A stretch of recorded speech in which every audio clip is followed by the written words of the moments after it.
আসসালামু আলাইকুম। ভোকাবুলারি মনে রাখার সবচেয়ে সহজ টেকনিক হচ্ছে যখন আপনি কোনো শব্দ নতুন শিখবেন, সেই নতুন শব্দটি অবশ্যই আপনি বাক্যে ব্যবহার করবেন।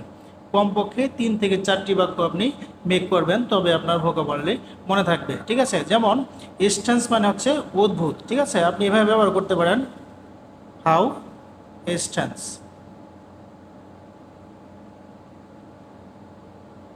হাউ স্ট্যান্স কি? অদ্ভুত।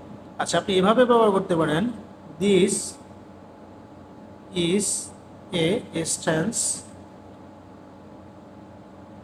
আইডিয়া।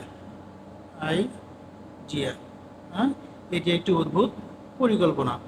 আপনি এভাবে ব্যবহার করতে পারেন, হি ইজ অ্যাক্টিং ভেরি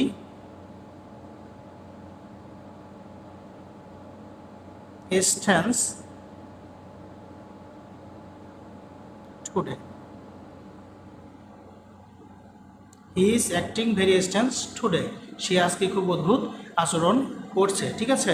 ঠিক এভাবে আপনি যদি 2-3 বার আপনার শব্দটা ব্যবহার করেন, তাহলে অবশ্যই আপনার সেই শব্দটা মনে থাকবে। আশা করি বুঝতে পেরেছেন। সকলকে ধন্যবাদ।